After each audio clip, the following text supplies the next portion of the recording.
Welcome to the Chronically Will podcast, where we hold real conversations with community that need to be heard. On this episode, you will hear from Tenneh. Tenneh is so New York, there is absolutely nowhere in this world she'd rather be. If it's concrete jungles where dreams are made of, Tenneh is definitely living the dream.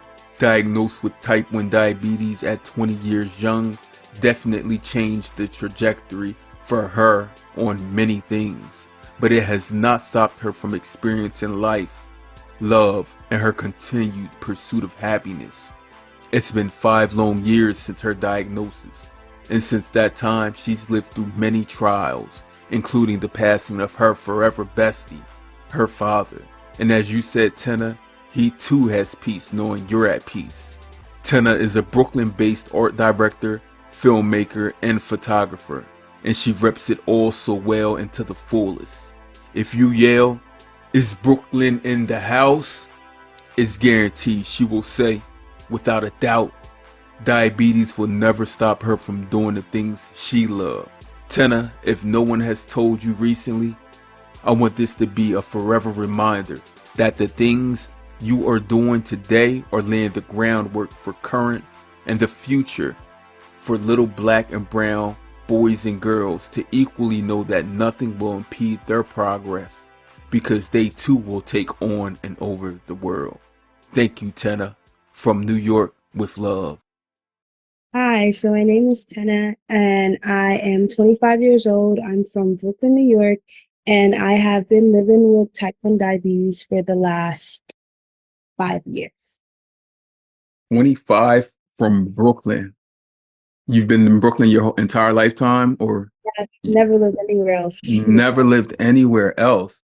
It's the greatest city in the world, so I've only been to one city that could compare to New York, and that's London. Other than that, I would not leave New York for any other city.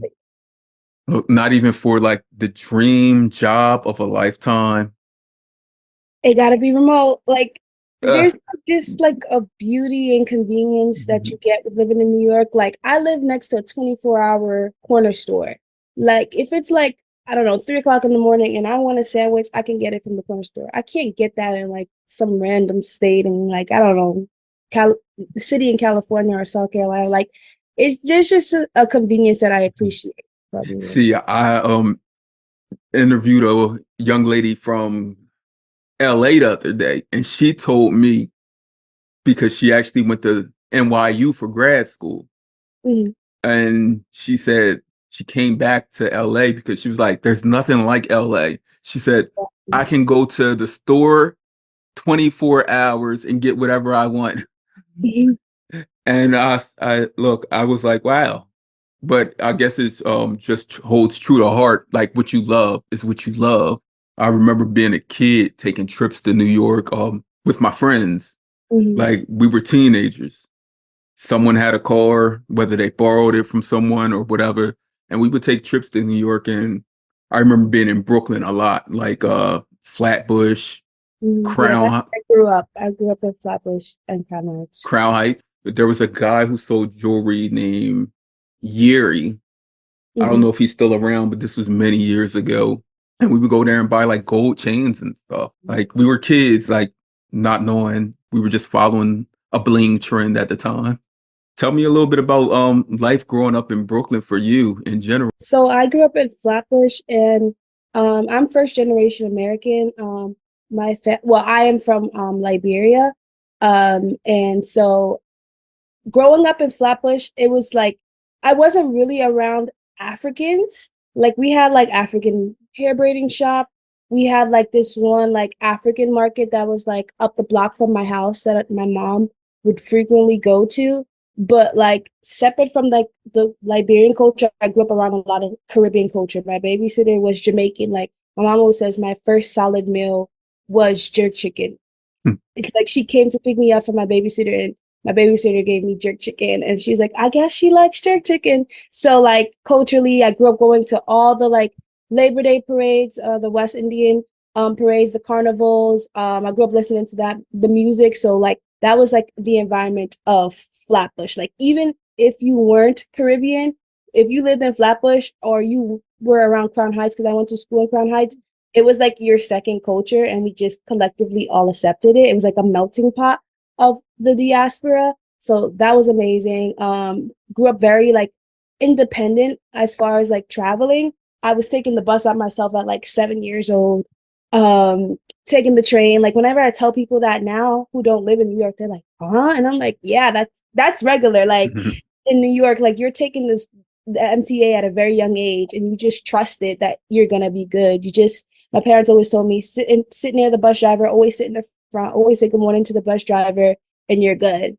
So it was amazing. Middle school also went to school in Crown Heights as well, like in the heart of Crown Heights and Flatbush.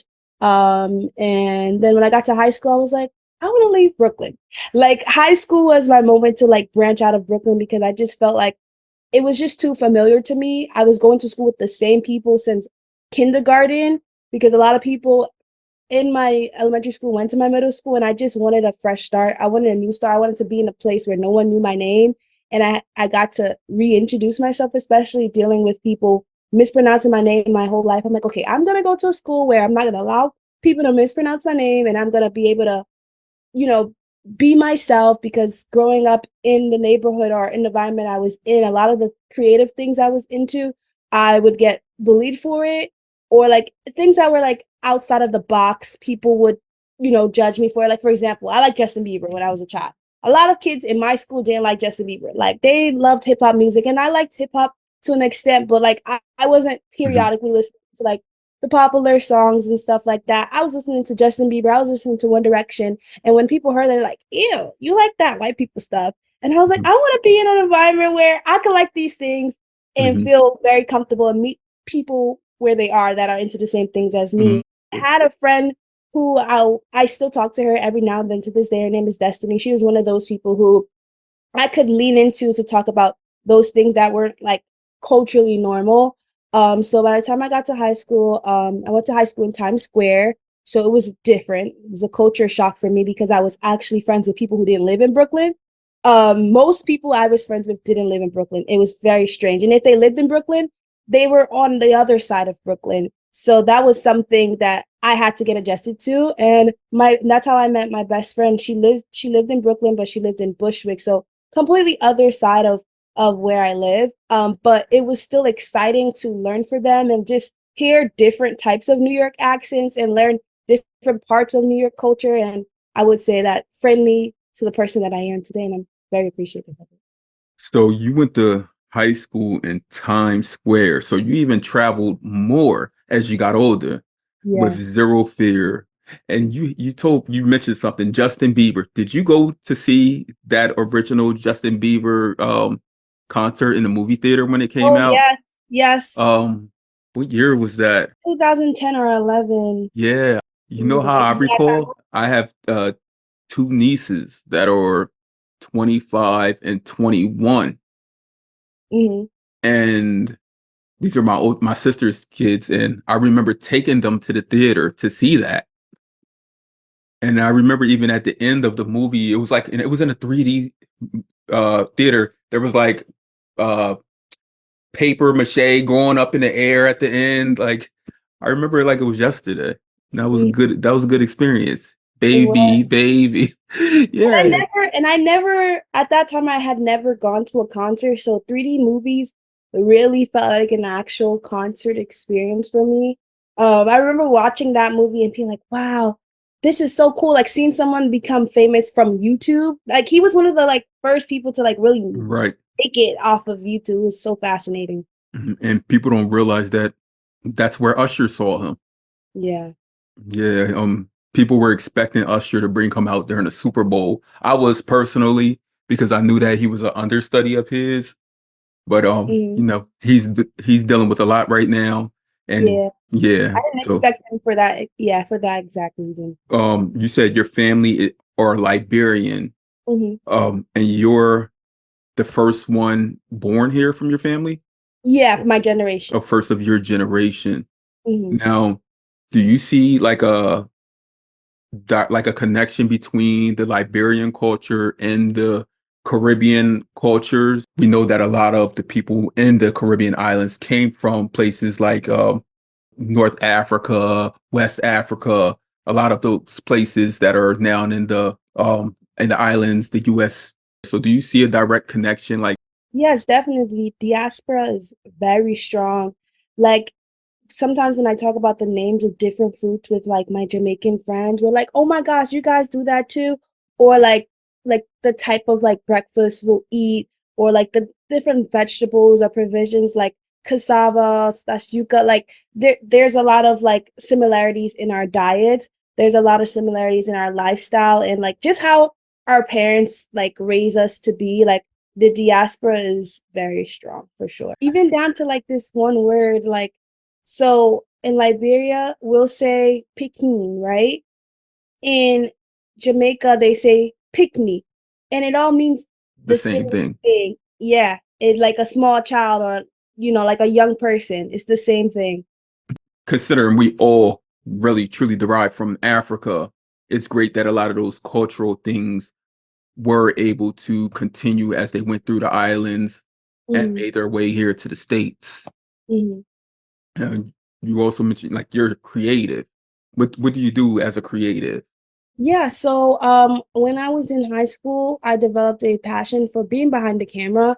Like it was literally on accident. I had an iPad and I downloaded this app called Video Star, and me and my best friend would make like music videos on it. And then one day I accidentally downloaded iMovie, and then I saw that they had like a trailer template. So I was like, you know what? At lunchtime, I'm gonna take my iPad to school and me and my friends are gonna make trailers. So we would do it and I wouldn't be in it. Purposely, I'll be like, okay, I'm gonna direct you guys and I'm gonna tell you what to do. And it was so Mhm. fun directing them and telling them what to do and creating like just magic at the end of our lunch period. We would do this all in like 45 minutes.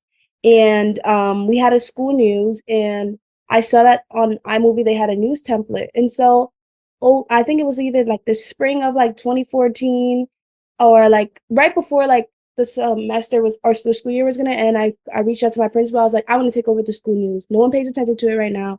I want to take over it. I want to produce it. I want to shoot it and edit it and get more people interested in the school news. And it ended up working out. And by the next year, by 2015, I was applying for colleges and I was like, I don't know what I want to go to college for.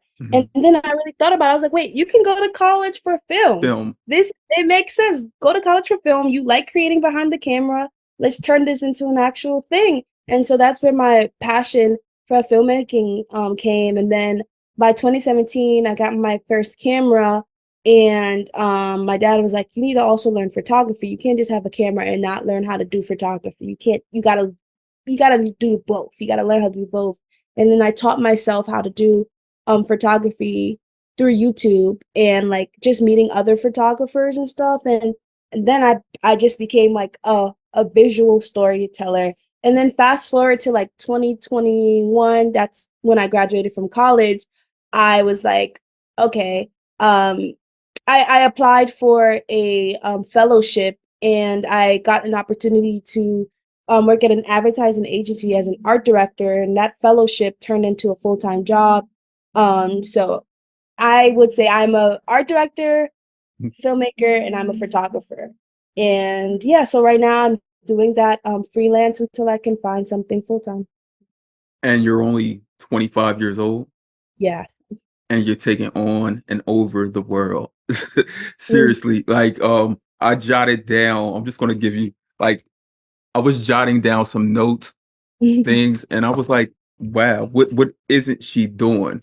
Mhm. Um, hopefully being able to do all these things, you're also able to take some time out and just reflect on the accomplishments you've had at such a young age, Thank being you. and I'm pretty sure your family notices it. They notice that you have drive. And if you have any younger siblings, cousins, whoever, I'm pretty sure they truly admire the fact that they have a young Ava DuVernay right there in the flesh. Because when it comes to even when it comes to just the arts, we don't see often people that look like us and the representation, because it truly matters as we get on our own journeys and paths in life. Being able to see someone like you do these things tells little girls and little boys that me too, Mm, I will accomplish and reach and conquer those goals and dreams that are in reach. I don't know if, like, growing up, if you had that role model that you looked at in this realm of arts, and mhm, you were able to look at them and say, yeah, they're doing it. I can equally do it. mhm. I would say like it was I didn't really see women, black women doing what I'm doing now. So I had to create that for myself. Like I did grow up in a creative environment, like where my talents were always supported. Like my first passion was dance. That's why I went to that high school that I went to in Times Square. I loved dancing since I was small, and as soon as like my parents saw that I liked dancing and I had no problem dancing in front of people, I didn't care where I was. They're like, okay, you're gonna go to dance class, like immediately. I loved poetry as a child. My dad bought me a journal. I was like, okay, you're gonna start writing. Like everything I said that I liked and that I showed it, expressed some interest in, Hmm. it was always supported without a doubt. Like there was never a time that either of my parents forced me to do anything that wasn't creative. Like they were always down to support my creative career. Like anytime that I have a shoe and I'm really proud of it, and I show my mom is like, we're going to Hollywood. That's exactly what she says every single time.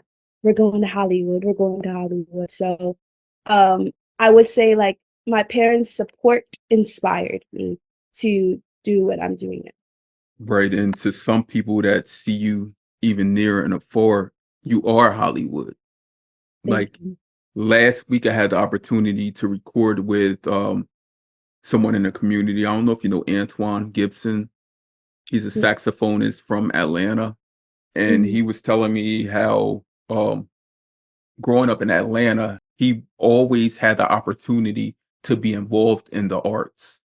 Mm-hmm. And he's done over he has multiple solo albums, group albums he's done, and he's been in like 22 or 23 films, such Wow. as Coming to America 2, Drumline 2. Like, and he says like he's been given these opportunities just from being in Atlanta, being someone that's in the arts, and Mm-hmm. people see him and like they contact him like, "You want to be in this?" He's like, he never studied acting a day in his life, but he's like, "Sure, why not?" Yeah. And so when young people are giving the opportunity, and also parents, um, people that we look up to show that interest in the child, and they continue to push them as the child drives towards being the best that they can be at whatever they want to be. It like the young people truly feel that, and they understand, like, my parent may have not had everything, but part of the American dream is to see your children do better or live better than you did. And Exactly. I'm pretty sure to your family, they see that. So any opportunity that was given for you to do the things that you like, you love, you're interested in, they were like, sure, why not? Mhm. What kind of dance did you grow up doing?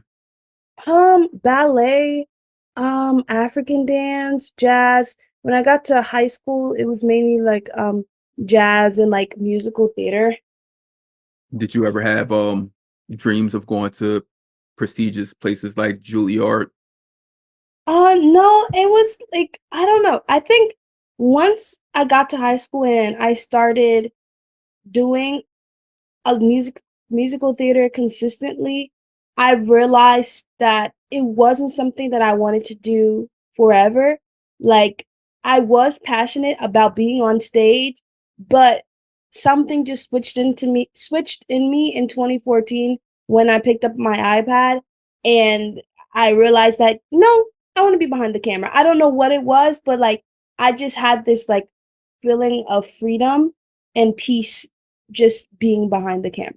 Just being behind the camera. That's why I jotted down like you being an art director. That told me directly that you love being behind the scenes and making things happen, because to be an Mhm. art director, I don't know of what kind of organization or center or whatever it is, but I know having worked in that role in my lifetime that it does take a lot of like the logistics, the handling, the every getting placing everything in order so that what what is seen through the eye, like people see is like this amazing end result and project.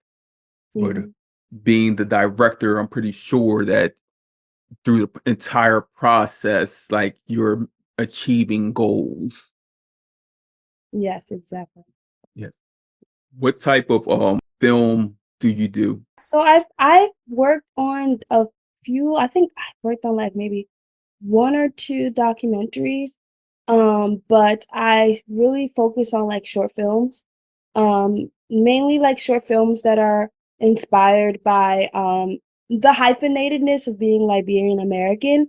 Mhm. So a lot of my stories are inspired by like culturally related things. Like I did a story. I mean, I created a film in 2021 about my mom's experience during the Civil War in Liberia, and then immigrating to Sierra Leone. I what else have I worked on? Oh yeah, my thesis was also about like it was a coming of age about a young girl and just tying it back into like womanhood in Liberian culture. So a lot of the stories that create or a lot of the stories that inspire me are always reflecting those pieces of my cultural identity. Are many of those stories, are they still available? Like, can they Yeah. be viewed Yes, they can be viewed on my website, by Tenneh.com. by Tenneh.com? I'll make sure I include that in the show notes Thank you. because part of the process of this podcast is not only us talking about our lived experience with chronic health conditions, but also giving a platform so that we as a people can truly express who we are, and a part of that is expressing what we do in life.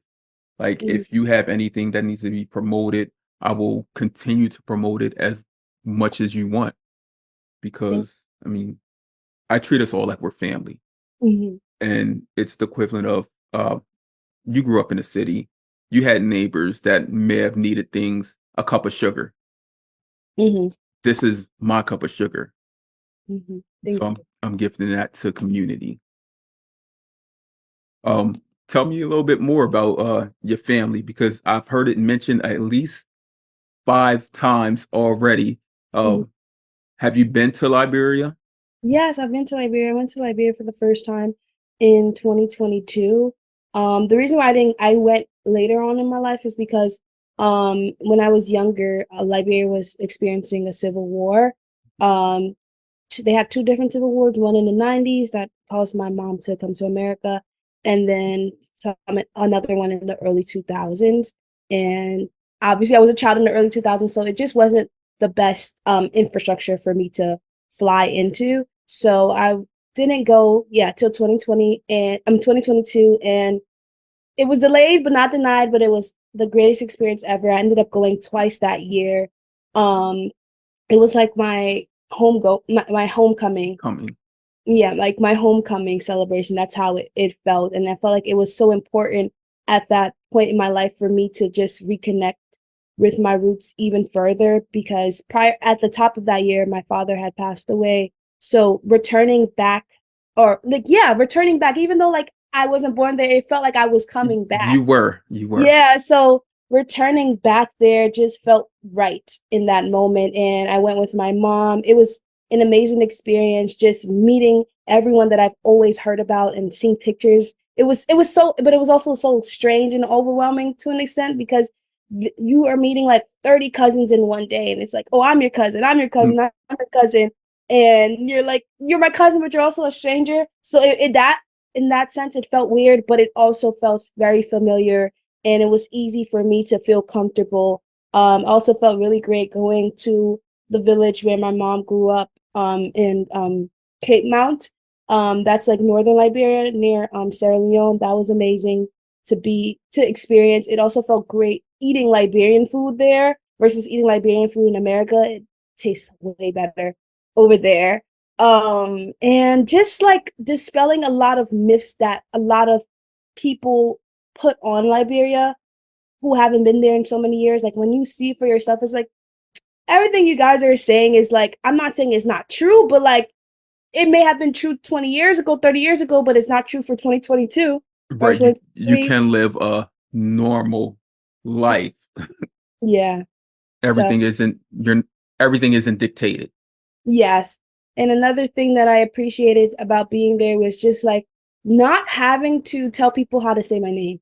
That was like it was very small, but very powerful thing that I appreciate. That was like my biggest highlight was going there and just have like my name is very common in Liberia, as compared to in America. So like there were so many places that I would go and like in my head I'm like, oh, I gotta tell people how to pronounce my name, but then I had people correcting me how to pronounce my name, being like, "Oh, you've been in America for too long, you can't even pronounce your name," you Right. know. But it Mhm. was just that comfortability that I just can't get in New York, and just seeing. Well, let me not even say New York, America as a whole, just seeing beautiful Black people every day, and then coming back to that, that was also something that was very jarring for me. But I'm looking forward to going back again. I feel your smiles.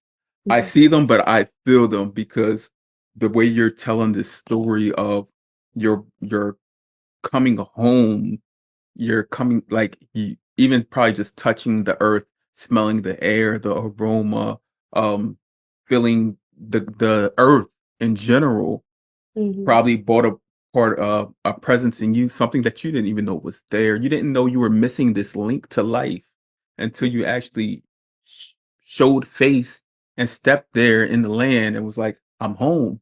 Like, I've never been to Africa. I have some, real strong, like, African roots from my father's side, but I've never been, but my best friend, he goes to Sierra Leone, like, twice a year, and he always is like, "Come on," and I'm like, "One of these days I'll go," Mhm. but just how you just, stated how the experience is for you on the 2 trips you've been is, like, basically telling me, "Will, get your stuff together, it's time to go." Yes. So, yeah, I'm gonna plan that trip, thanks to you. So you did mention, that you were able to go when you went there, like, it was a part of, connecting with your father, and I heard a lot about how your father was a big part of the reason that you've done or you did the things that you did, that Mhm. was like, "You gotta get it you got the camera, you're shooting film, you gotta learn how to take stills," like, I'm sorry to hear about the passing of your father. Mhm. I know that he is smiling because you are shining. Like, seriously, Thank you. you're welcome. Me being a father myself and actually interviewed my father on his podcast, and he's told me that his number one like dream in life was to see me achieve. That's all he really wanted was to see me happy and smile. And I told him how I never ever saw like the issues that were occurring at home, none of those things. And he was like, "You weren't supposed to." He's like, we just made sure that you had the best living situation growing up." Mhm. I did want to ask you about family history beyond just Liberia. Do you have any family history of chronic health conditions? Not really. I mean, yes, asthma, like I know on my dad's side, asthma was a thing, and high blood pressure. But like while my dad was alive, like he was the only one I knew who had high blood pressure, but that was when I was younger. He treated a lot of it like naturally with like supplements and stuff like that, and the whole lifestyle change, like to get his pressure in a great state. I know that he used to like run the entire Prospect Park and stuff like that. Like that's how much he was big on like physical wellness and just taking care of his body after that diagnosis. I know that some family in Liberia, distant family, had diabetes, but as like mom and like her siblings, not really. But I do know some people on her side had type 2 diabetes.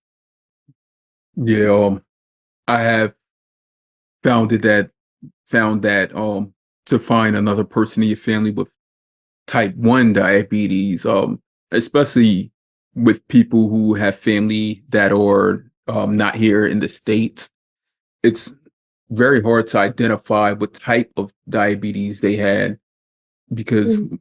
to most of the world, it's known as just diabetes. Either you have it or you don't. Yeah. Yeah, like even in my own family, I didn't know I had a history of type 1 diabetes until many years, probably I was probably 15 to 16 years into my diagnosis before I found out that I had multiple family members with type 1. Wow. I only know of one. It's crazy. My cousin, she was diagnosed ironically like a few months after me, and we're the same age. So it's so crazy how we both ended up having it. So like sometimes I think it probably runs deep on my dad's side. Um, but other than her, there's no one I know who has type 1. I know they have like genetic testing to Mhm. figure that out, but as far as my mom's side, like my family Liberia, pretty much most people, well, all the people I know who had type diabetes have type 2 diabetes. Right. So if you go on trialnet.org, Mhm. your family, you if since you have a family history of type 1 diabetes, there's a screening process and you can actually get screened for free. And even for persons who already have type 1 diabetes, if you want to know like what auto antibodies you have, Oh, you can uh they will let you know that as well. trial net. I'll Yeah, definitely. trialnet.org. So Oh, I didn't know what auto antibodies I had. All I mm, knew is when I left the hospital now it'll be 21 years March 10th. mm, Wow. Um I just know someone told me that I had diabetes, told my dad that I had diabetes and whatnot. So mm. I didn't know that there was this auto antibody testing until many years later.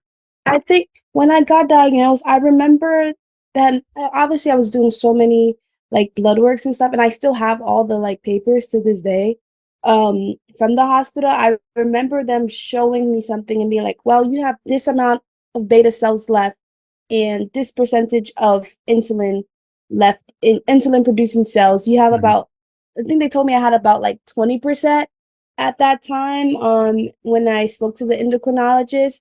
I'm not sure if that Right. all our bodies. That probably means that you were going through a honeymoon process for a while. Yeah, Yeah, because that I was think only I 5 years ago, right? yeah, I had the honeymoon process for I would say like about 6 months, 6 to 7 months. Yeah, so if you had that 20% then, I'm pretty sure after that 6 or 7 months, it was down to barely anything. Yeah, it's but this is also a crazy thing. Sometimes I have days where I don't have to not I won't say don't have to take insulin, but like if I don't bolus, my sugar stays stable and it scares me. I don't get it. I've spoken to my doctor about it, and it's crazy how the body just switches up on you. Right, Even if I'm not doing any like physical exercise or anything, it can just switch up on me and be like, actually, we're gonna just bring your sugar down because we can. right. Like the sugar fairy is there. Yeah. Yeah, there's so many different hormonal fluctuations also that can impede like on the pancreas and tell it like you don't need this amount of insulin.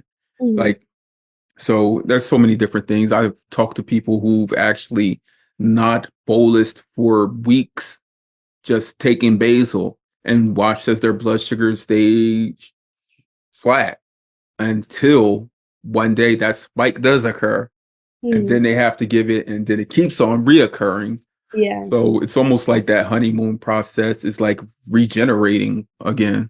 Yeah. For me, it happens like once a week.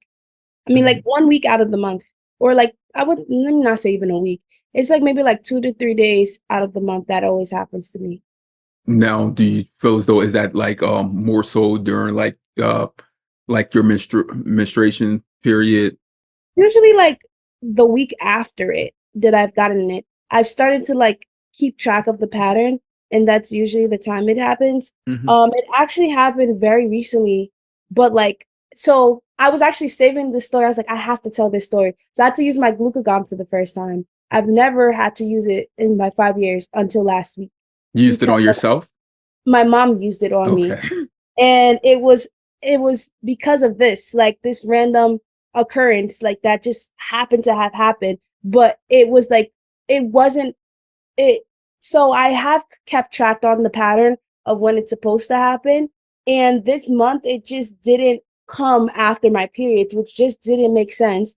And that day my sugar wasn't like super low or anything like that. Like it was like a regular day with a lot of spikes and stuff.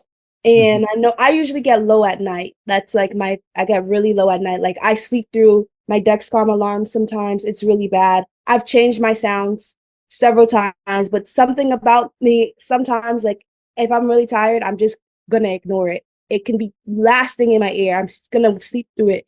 And it was one of those cases where I slept through it and I woke up at 40. And I didn't wake up because of the alarm. I woke up on my own. Like naturally, I just got up out of my sleep and I checked my phone and it was like, oh, your sugars is like, I think it said 59 and dropping, or it said 40, and then the arrow was like like pointing downwards. I was like, okay, let me go check it. Like it didn't freak me out or anything like that. And then when I manually checked it, it was like 37. I was like, oh, okay. I've been in my 30s before, so nothing too scary. Last time I was in my 30s was when I had COVID for the first time. And I took like I think I had like two juice boxes on my table. I drank the juice boxes, and then well, actually no, I didn't drink the juice boxes. I went straight to my kitchen to take a tablespoon of honey because Hmm. honey actually works faster for me than the juice Right. box. Yeah, and then 5 minutes later, I get another alert, but now it's like just low, and then the arrow is just pointing down. Then I checked how much insulin I had on board, and I had 2 units. I was like, oh shoot. Yeah. So then I was like, let me just check again. I checked again, and within 5 minutes, my sugar went from 37 to 27.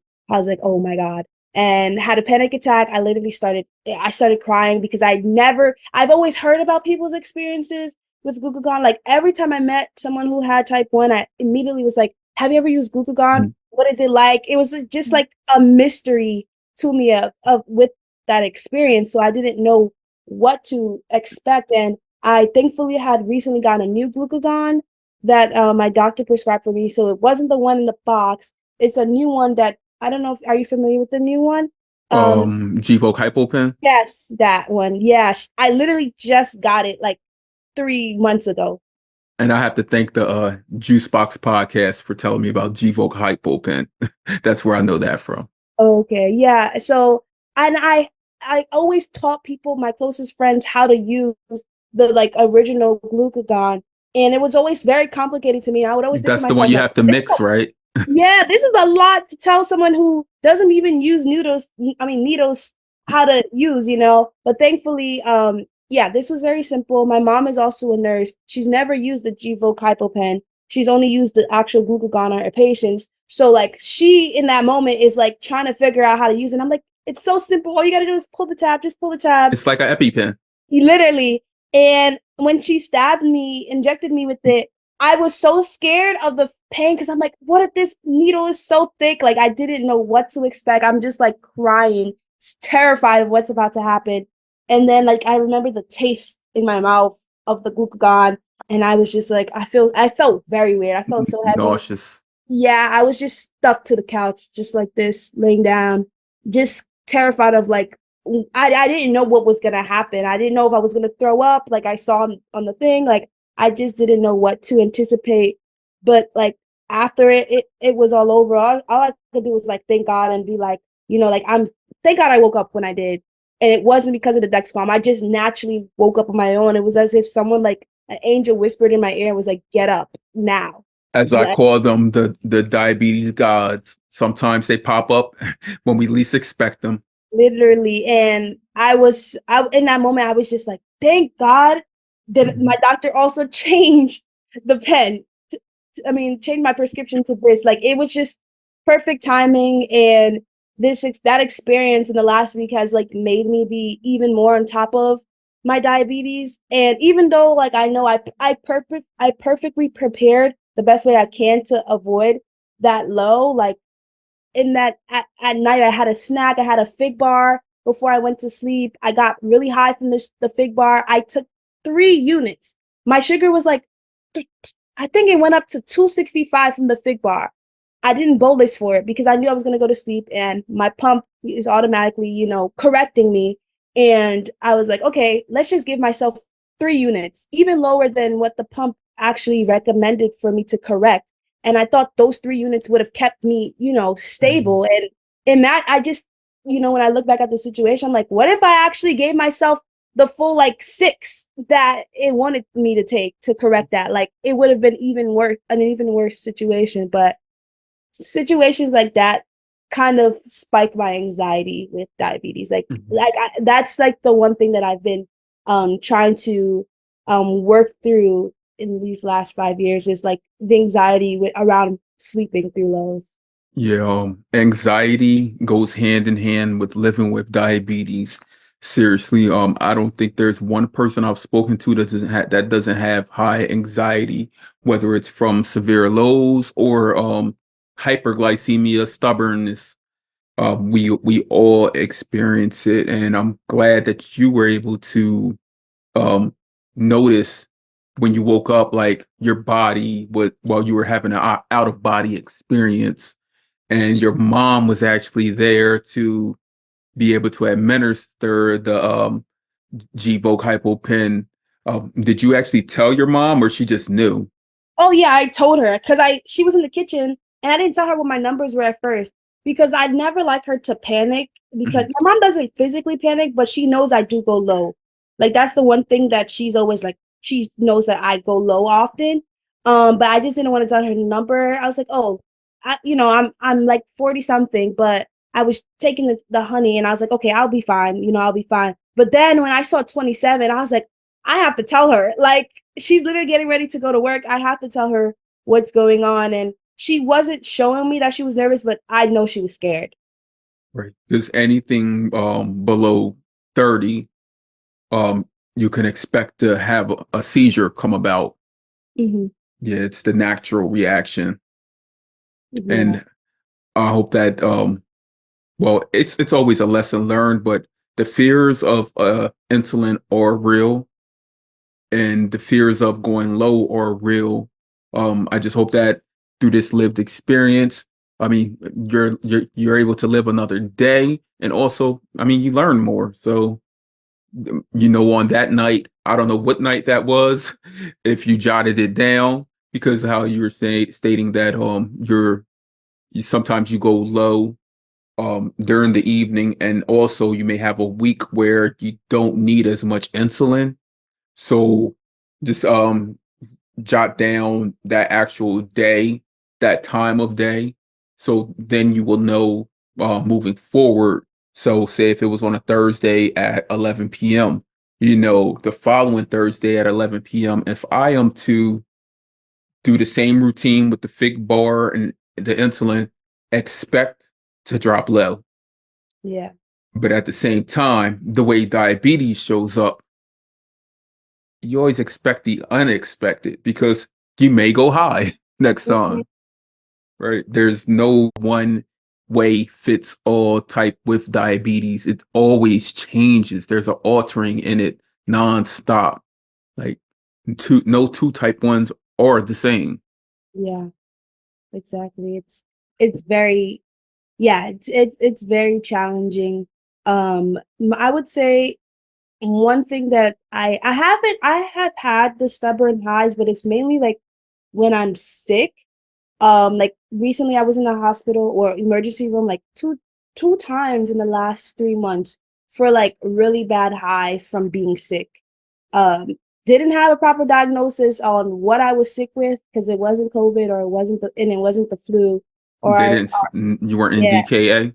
no, I wasn't in DK. Ironically enough, they thought I was, but because my insulin was still working, it's just my sugar was just going down really slow. So, thankfully, I wasn't. But there was actually someone who was next to me who actually was when I was in the Mm. hospital. I think he had, I believe he had type 2 diabetes, and I heard him throwing up the entire time. It was so irritating. And like, yeah, it was a whole thing. But thankfully, I haven't experienced DKA before. I equally haven't experienced DKA. I have experienced the nighttime, the severe lows, the anxiety again that come with that. Like I've woken up with emergency people next to my side previously, like a few times, and it's been a while. It's been a good maybe 5 years since something like that have occurred, but I remember those days and me fearing going to sleep. But today with the advancement in technology, even though, like you said, Dexcom, no matter what we put it on, it does not wake me up either. Even SugarMate, I use SugarMate. I don't know if you know about SugarMate. It's a third-party app No, I that haven't. you can connect through your phone or your watch, and it actually tells you like how much your blood sugar is going up. I don't know if like it, Mm, like you see that +2. You yeah. see it? Like it tells you how much it actually went up or how much it's going down, like how Oh, many milligrams per deciliter. I'm gonna So, check that out. yeah, you can find it in the App Store. Okay, yeah, I'm definitely gonna check that out because I mean my new sound on Dexcom actually works for me. Like last night I went low in my sleep, like 61, not too bad, but that sound worked. It woke me up. It woke Mhm. me up. Mhm. Like it was a very I chose the most unusual sound ever. It sounds like a alien or something. I don't know, but it wakes me up out of my sleep for now. Yeah, the sound that gets me is the baby crying. Oh, I used to have the baby Look, crying. but it I was so used to, annoying that I'm like, yes. no, yeah. Mm-mm. Do Oh, you? the sonar horn. That's what it's called. Uh, yeah, I know that sound. Yeah, That it used to be my favorite. it works. Yeah, so with SugarMate, if you drop low, it'll actually call your phone. Like there's a number, I want to say it's out of like Illinois or whatever, and it'll call your phone like nonstop until you wake up and answer it. Wow. Yeah, it can get annoying also. And this is sorry, you had cut off before. This is in Sugarmate or Yeah, this is SugarMate. That's it. okay. Yeah, I'm it can get annoying also, but it's a I'm need. gonna I'm gonna do that because um like for me, like after I had my diagnosis, my fear was just like sleeping alone, like sleeping in a house with no one being there. Like there were times when my mom would like travel and I'm like, I'm just gonna stay up really late until I can't stay up anymore because I had this fear of going low with no one, being Right. in the house with me. So I think that that would be something that would be very beneficial for me until like eventually long term I would love to get a diabetic alert dog. I was actually talking to my sister about that after the situation, and she's like, I think you really do need one because this it seems very scary. You want a diabetic alert dog? King, come here. Come here, puppy. King up. Easy. Oh, beautiful. He's my good boy. So beautiful. So I actually we rescued King. He was 12 weeks old when we adopted him, and the intent was for him to be a diabetic alert dog, nothing else. And Mhm, that was in 2019. If you remember, I said that I haven't had any EMTs mhm. at my door having to resuscitate me or anything in 5 years Wow. because Wow. this guy, yeah, he's absolute best. I would love So to hear about that process because that's something that, I would be interested in. This is so cool. so And the process that I went through is so I rescued him with the intent on training him, self-training him. There's a okay. program called MD Dogs, Okay. and it's a diabetic alert dog training program. Hmm. It's free of charge, no cost. There's like a 200 plus page book that tells you the step-by-step process, and it comes with videos also. So Hmm. there's a YouTube channel and it teaches you everything, the process. of having your dog become a diabetic alert dog. Here in the US, there's no federal regulations where your dog has to be registered as a service dog. Okay. It's been pretty good, pretty amazing. Because of my pup. He's the absolute best. I'm gonna look into that for sure. That's awesome. Yep. So if you ever want those resources, just let me know and I'll share them with you. I'm pretty sure I have them in my Instagram bio. That's where I usually keep all of my resources. Okay, thank you. You're welcome. Just know when you do have the diabetic alert dog, they don't want you to have any freedom. Mm, So even if that means you have company over, just know your dog's going to be right there. hmm No matter what, whether the doors are open or shut, he's going to be right there. Wow. Yeah. Yep. I mean, he's really like the best thing as far as diabetes management that and Dexcom that I've experienced. hmm Do you ever like let your dog like take time off like through the night or like Uh, is the dog constantly working? he he's constantly working. Okay. Sometimes he takes time off, Okay. but like he knows when I can manage it. Okay. So he'll just give me a little alert, whether Mm, he's pawing at me. When he knows when I'm not doing something, he's all in my face, like licking me and whining. He has this whine that will not stop until he knows, like, man, you've been asleep for 4 hours with that low blood sugar. oh Or wow. or if my blood sugar is like rising drastically, like he has this a similar whine. hmm Yeah, so yeah, he's the best. Like even at times when Dexcom was off, hmm and I'm wondering like why isn't Dexcom? I mean, why is Dexcom saying I'm 43 or whatever, but King's not alerting me? hmm Dexcom was off, whether it was a compression low or just something off with the readings. hmm And yep, so I do heavily rely on him. Okay, cool. Growing up, did you want to be a photographer or someone in film as a I don't know, a videographer, cinematographer, director? Besides, separate from that time I told you in high school, it was never anything that I thought of because in when I before high school, I just knew I was gonna be on the stage. Like I just loved the attention. I loved being the center of attention. I loved performing. I loved that freedom to just be whoever I wanted behind the camera and just tell those physical stories on stage. So I never had that feeling of, oh, I want to be behind the I want to be, behind the camera. It really was that moment in high school that solidified it for me.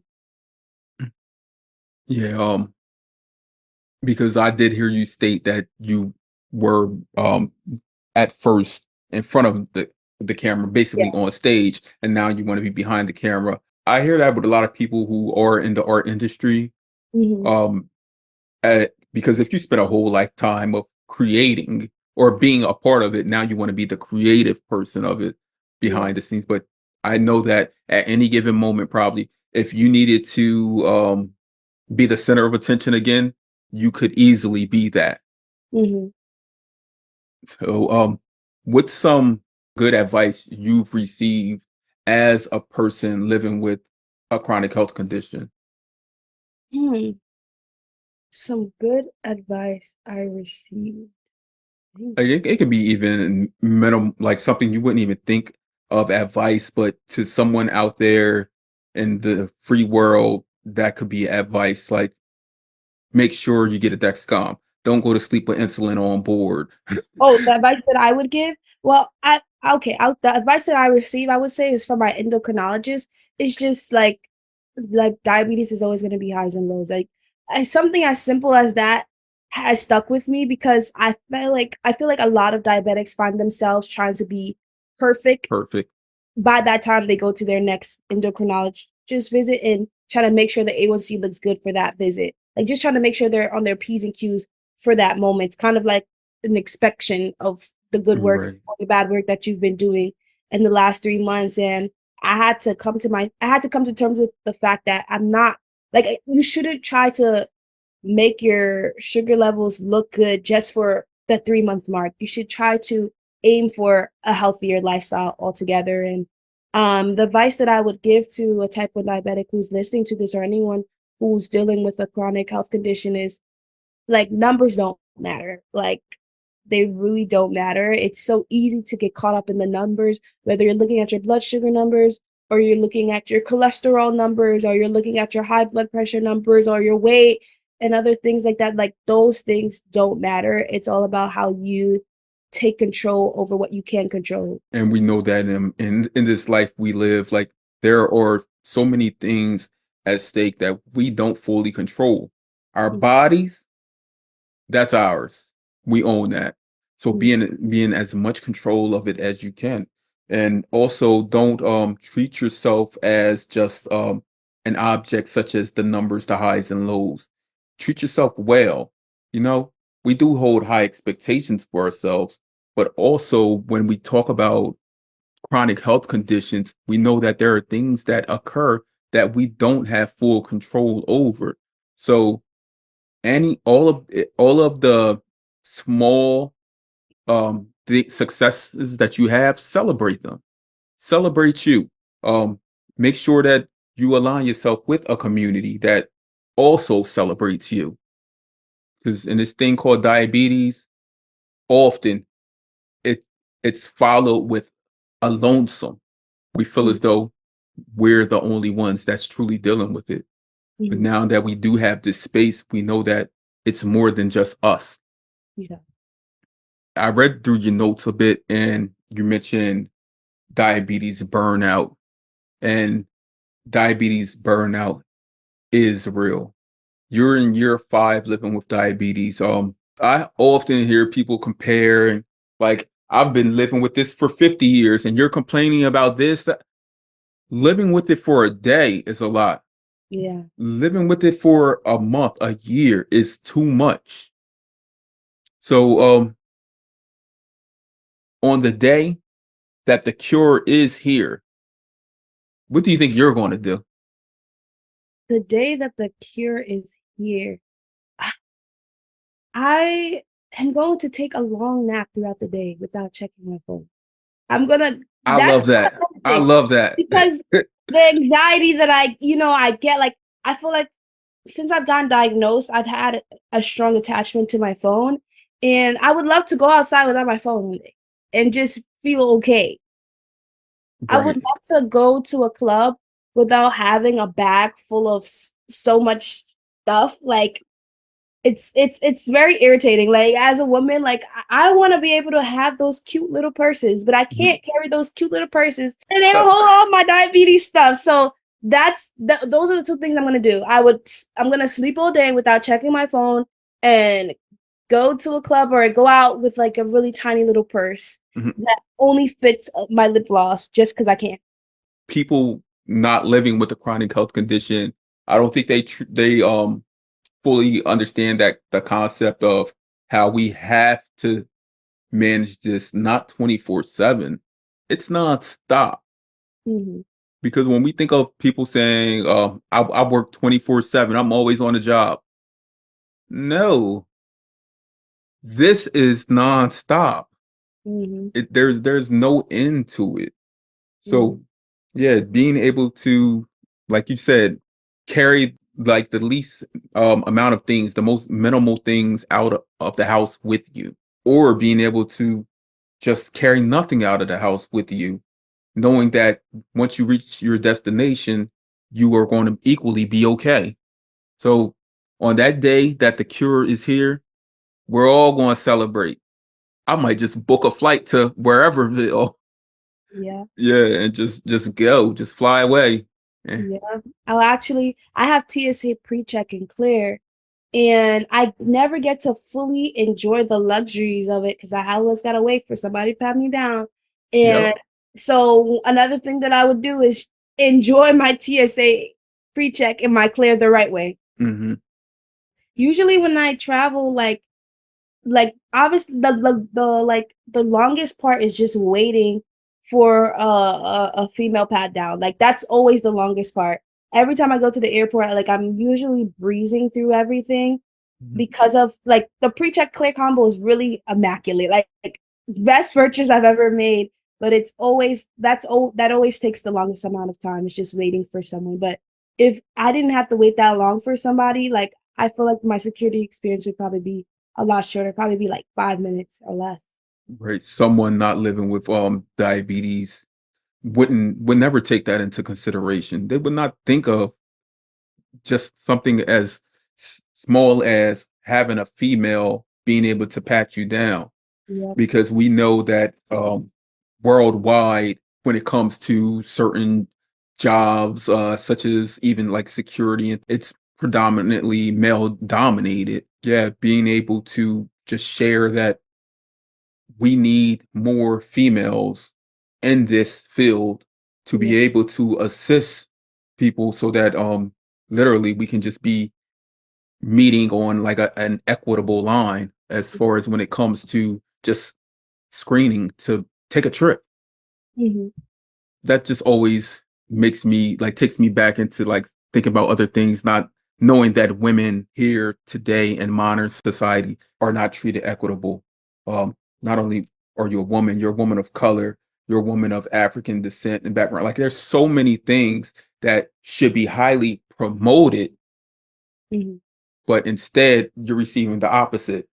You mentioned you had a cousin that was diagnosed months after you, same age. Yes. Is she in New York also? No, she's in Georgia. Do y'all communicate like regularly? We don't come. We're not. Yeah. I wouldn't say we communicate regularly, but when we do communicate, it is like related to like our diabetes Health. and just up on our health and stuff like that. Mhm. Yeah. Yeah, that's the same way it is with me and my cousin. That's a type 1, first cousin. Mhm. And often I think that she may think that I have this diabetic intuition. Like when Mhm. she's dealing with something, I Mhm. often think that because she'll tell everyone else about it. Mhm. And like she might post about it somewhere in a story or something, and I see it, I'm like, "Oh, you're in a hospital?" And No. she's yeah, and she's like, "Oh, I thought you knew I was in a hospital." Oh, Yeah, so yeah, we do whatever we can to help our family. okay. Right. So do you know if she uses modern technology? Yeah, I believe she uses a Freestyle Libre. Okay. Yeah. Where have you used the Libre in the past? No, I've been on the Dexcom since I got diagnosed. I'm not too familiar with any of the other devices. I see that you use a Omnipod. Is that an Omnipod 5 or Dash? 5.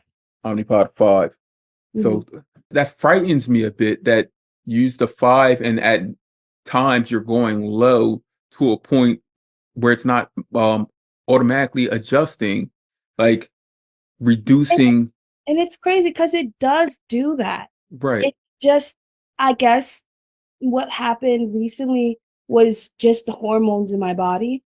Cause like, when I exercise, I always stop my insulin because I exercise a lot. I do a lot of running, and it doesn't give me insulin during that time, even, like, my why am I forgetting the name? Like, it doesn't give me insulin at all, like, during that time period. I usually, like, stay within, like I exercise at, like, 2 like, in the 200s because it always drops down regardless of me taking insulin or not. But, like, whenever my sugar is low, I never really have insulin on board from the automatic part of the pump. If I have insulin on board, it's from anything that I've given myself that's left over. Do you typically run high like a few hours after you work out since you suspended your insulin?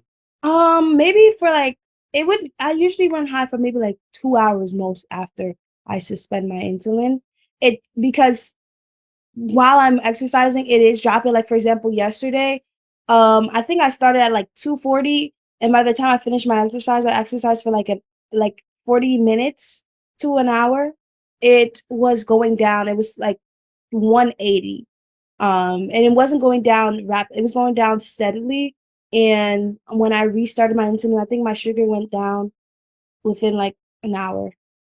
So I don't really stay too high for too long. As we wrap up this conversation, I did want to get into some of your notes that you left behind. One of them was burnout, and the other one was being diagnosed at 20 years old.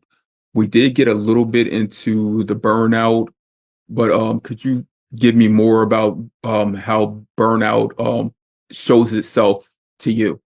I would say for me, my burnout really came um during the pandemic. So like prior like, I got diagnosed in 2018. So like yeah, 2 years prior to the pandemic, I was like very consistent with taking care of my health. Like I ate all my meals exactly the same time. So any like I think I had breakfast around like 7:30, 8 o'clock. I always had a smoothie. I would always eat lunch around like 12, 1 o'clock, and during that time is when my sugar would drop. And then I would always have dinner around 6 o'clock, and during that time my sugar would drop. Like it was the same routine every single day for like 2.5 years. And then when, And it was the memorized. Mhm. yes, my body memorized it. And so when the pandemic happened, all of that came to a halt because I wasn't commuting to school every day. I mean, to campus every day. I wasn't getting up and eating the same things every day. It was a lot harder for my body to adjust to that. And that's, I would say, is when the burnout happened. Like the lack of consistency and just having to work a lot harder than I usually do to like achieve certain, target numbers and stuff like that really like pushed me into a burnout. And then I started working hybrid in my office at my last job, and I didn't have that much of a burnout because again I was eating, and I was eating the same meals not the same meals, but like I was eating at the same time every day with my meals and stuff like that. I was going to sleep at the same time for the most part every day. So that helped me a lot, that schedule and working around an environment. But right now, I would say I am working through a burnout since I'm not working full time anymore. So it is very hard to push through the burnout because going to office or going to school or classes every day and scheduling your meals around that makes dealing with your diabetes a lot easier. But when you're creating your own schedule yourself, it makes it a lot harder to like be like, all right, we're gonna wake up at 8:30 every day, and we're gonna have our smoothie every day, we're gonna make sure we have our lunch every day, we're gonna make sure we have our dinner every day, we're gonna make sure we take the insulin right away and not rely on the automatic pump to do it. It can be very challenging and very tedious. Like right now, my biggest thing that I'm dealing with my burnout is making sure I eat lunch. That's something that I struggle with. I always have my breakfast and I always have my dinner, but my lunch is something that I'm still working through, and it may not affect me in that moment, but it will always affect me in the middle of the night when my sugar just randomly goes low because I Oh, didn't so- have 3 meals for the Mhm. day. So, yeah, burnout it's the worst, but I'm working through it. And you mentioned everything that I think of when I think about burnout, but it does start primarily with change in routine.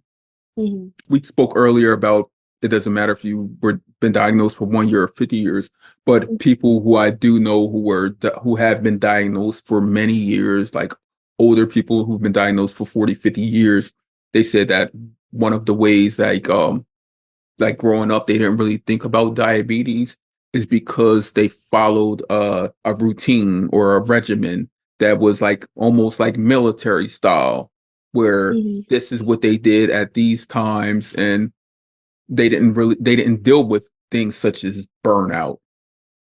Now, today, knowing that we have all of the technology with all of the mathematical equations and formulas that we never wished for, the Mhm. being able to micro dose and micromanage, that too plays a heavy toll on our mental, just even seeing the numbers in front of us.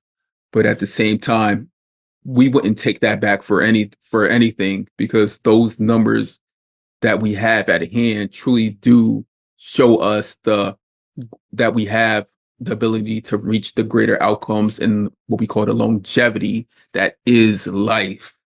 Mhm. I've always wondered if we should have like a group session, a group burnout session, like it's a therapy session, almost like a workout session. You know, you get Mhm. up in the morning, you work out. So if we Yeah. were to get up and in the morning, or if we do it in the evening after a long day, and we're like wrapping up everything that occurred throughout our day, that's when usually the burnout you start to thinking about it. Like Mhm. all of these things were all of these darts were thrown at me and I wasn't able to dodge any of them.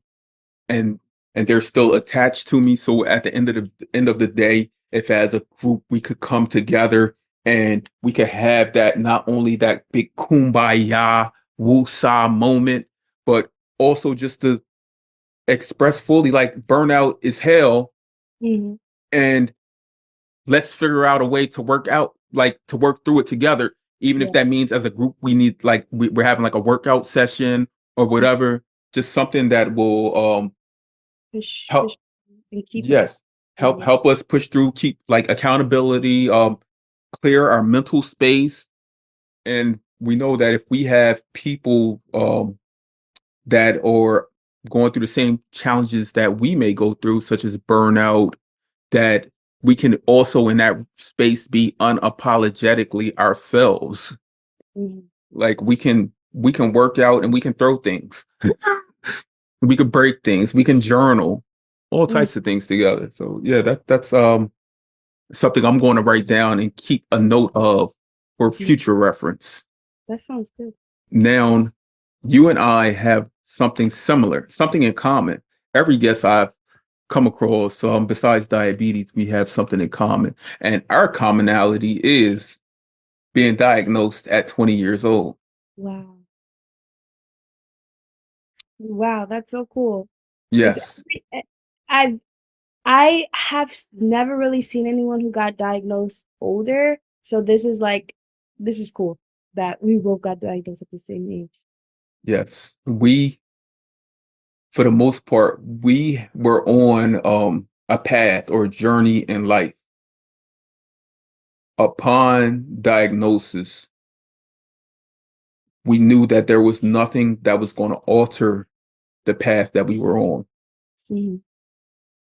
Being young adults, there was something that was brought about that altered that, and it will continue to alter it for the remainder of our time with this disease, Mhm. with this chronic health condition. Um, and I know that for myself, like it truly did affect me, especially in those first 5 years. I mean, you're in your first 5 years. It truly did affect me, and I didn't really realize it until I started like having like different relationships and stuff, how it was truly affecting me. And one thing I can and I will say to you is that being diagnosed at the age that you were diagnosed, one great positive is the access to the modern insulins, the access to the technology, being able to grow up in an age where technology is changing at a fast, alarming pace to where hopefully in the near future, we won't have to be so much hands on it when as it comes to diabetes. And it can be really like almost like we don't have it. Yeah. Being diagnosed at 20 years old, I mean, you're out of high school, you may have been in college, may have been working an internship, doing certain things. Like I know I'm not going to ask you how it affected you. I know that it affected you, and you're still young. You're 25 now, so I know that it still affects you. Were you expecting? This is what I'm going to ask you. Were you expecting this big change to have occur to occur? No, you know, I I was not expecting anything like this to happen. Like I knew of type 1 diabetes, but not in detail. I knew that young people could get it, but again, not in details. I know I was working at a summer camp in 2016 when I was 18, and one of the kids, he had diabetes, and I remember my supervisor giving him his insulin when he needed it, but I didn't really understand to an extent like how challenging that is. And like I looking back now, I remember there was a time where his sugar was low, and just like the energy that she put towards treating that low, like I didn't understand the extent or the gravity that life was with, this, chronic condition, until I obviously experienced it myself. And how much did it actually change you on? Um, it it felt, I would say, like it felt like in that moment it kind of felt like my life was ruined. I'll be real with you, because I had came out of a very dark period in my life where I felt depressed, and that that summer, right before that summer that I did get diagnosed, like everything in my life was going so smooth. Like I felt like, wow, like life is good. I was done with my associates and finally being able to pursue like my film career and have classes that are related to filmmaking and stuff. Like if it actually felt like, wow, now I'm out of the dark and now I'm going into, my peaceful era. Like that's how it was feeling. Like it's finally time for me to reap what I sowed. And I literally got diagnosed like the first week of my first week of the semester of the fall semester at my college that I ended up graduating from, Brooklyn College. So it just felt like, damn, like I remember in that moment I was like, damn, I can't catch a break. Like really, like that's literally how I felt. Like I can't catch a break. Like it just felt so overwhelming. I remember I went through a lot of in denial. My dad was very in denial. Like my dad, I felt like it affected him more than it affected me. Like I couldn't even like talk about my insulin around him because he just could not believe that he wasn't educated on type 1 diabetes, and he just couldn't believe that a 20-year-old my 20-year-old child has to take insulin for the rest of her life or has to wear these devices. Like he couldn't understand it. I remember he bought me cinnamon sticks. It was like, chew this every day. Like, I don't want you taking this insulin. Like, just because the doctor said God has the final say, like he was just so adamant, like that there can be a cure. Like he was like, you aren't gonna live like this for the rest of your life. As long as I'm alive, you're not living like this for the rest of your life. Like there's no way, there's no way. And it just made me it really did mentally affect me, because I was already going through it personally, and then having to hear that it prevented me from accepting it, because getting a diagnosis like that at 20 years old is kind of like you deal with a grieving process. You grieve your life before, you Mhm. grieve the lifestyle you had before, you grieve the things you did before. Like and obviously when you get diagnosed, they're not going to tell you all the ways that diabetes is going to affect your life. They're not going to tell you about exercising affecting your blood sugars. Like they're only going to tell you the basics. A lot of the things you're going to learn through, experience and stuff. And I'm very grateful that, I didn't go into DKA when I got diagnosed. I got diagnosed in what I would say the weirdest way possible. um, I've never had a yeast infection my entire life, and that summer I just ran like literally the week before I was supposed to start school, I just randomly got a yeast infection, and then I started peeing a lot more than usual. But I've had a UTI before, so I was like, oh, it's probably a UTI, and I was in Jersey at my cousin's house, and I was just like Googling. I was on WebMD, entering my symptoms.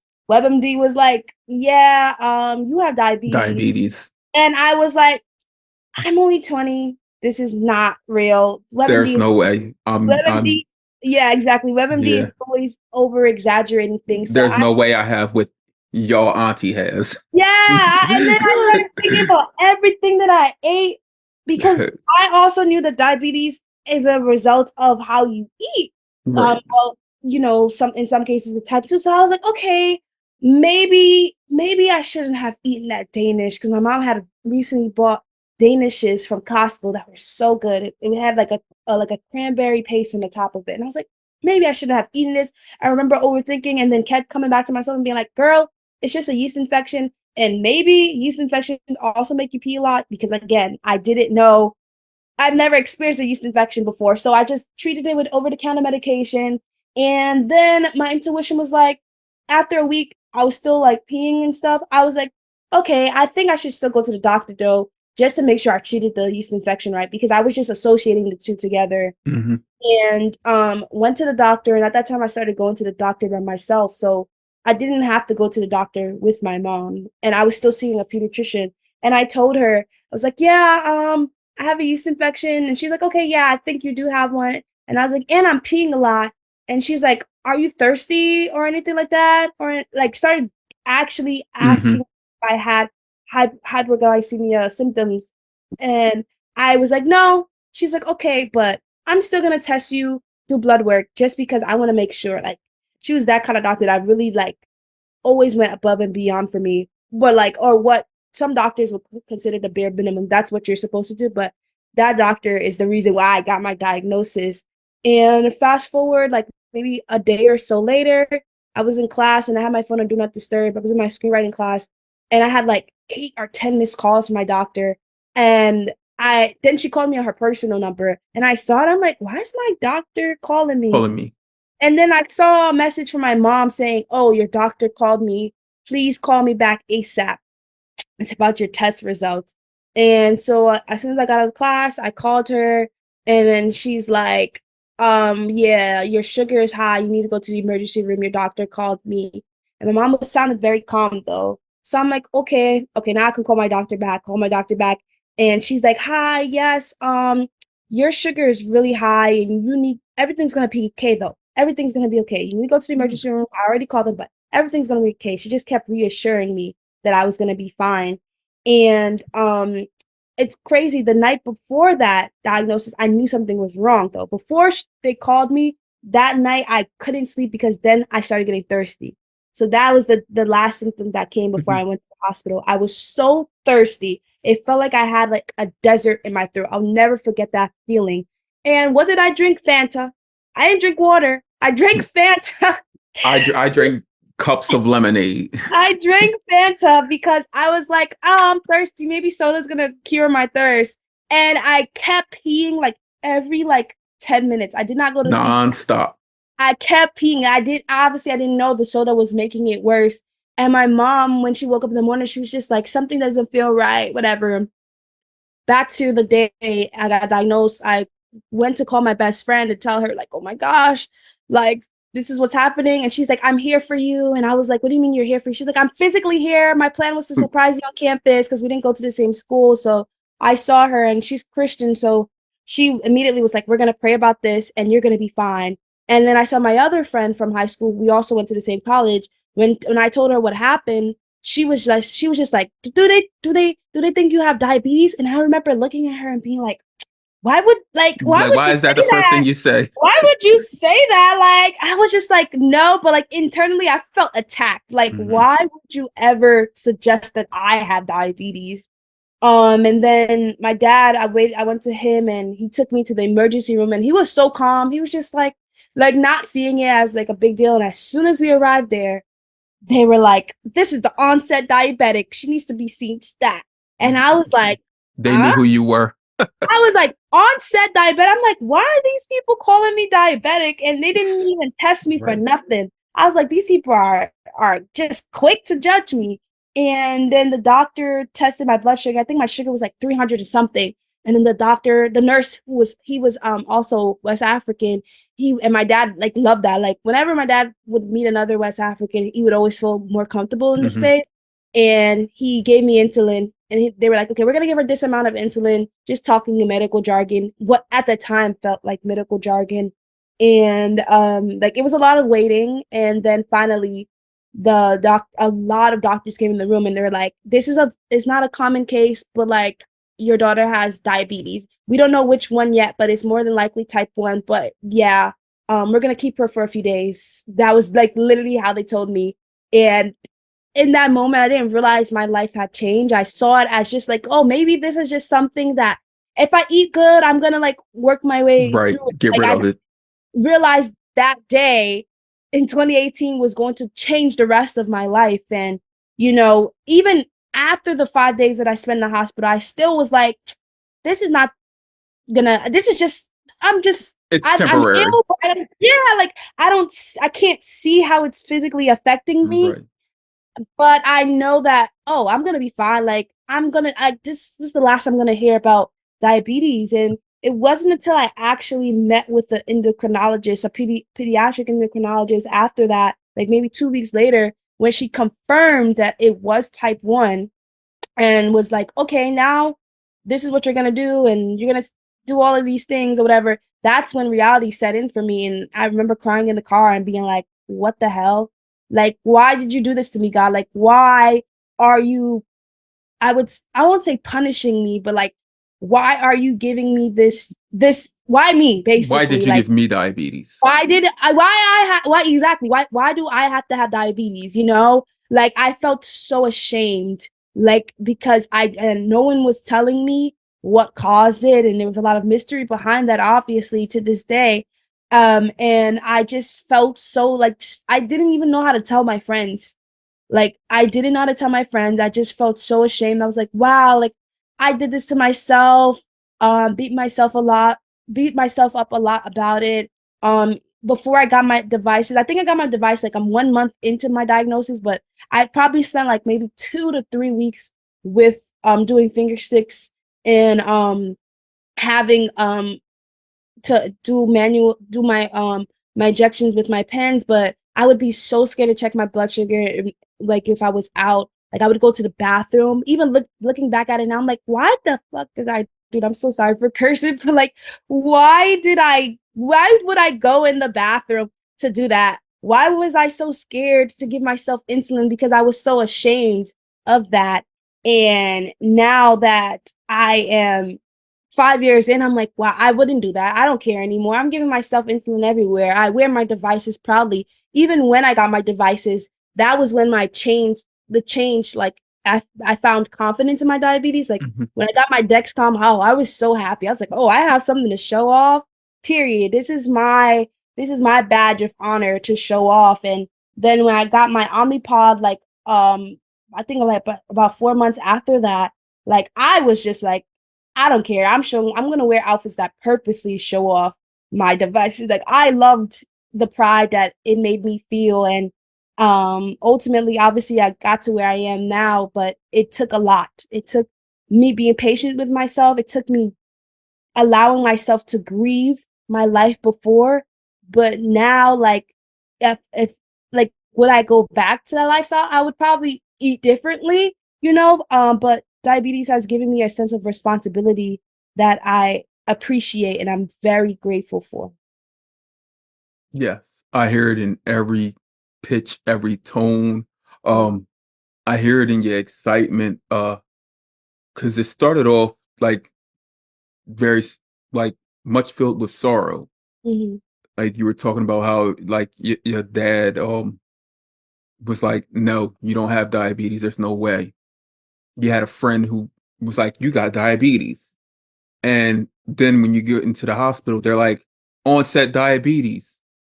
Everyone was pushing diabetes on you. And while they were pushing it on you, you were trying to push it away.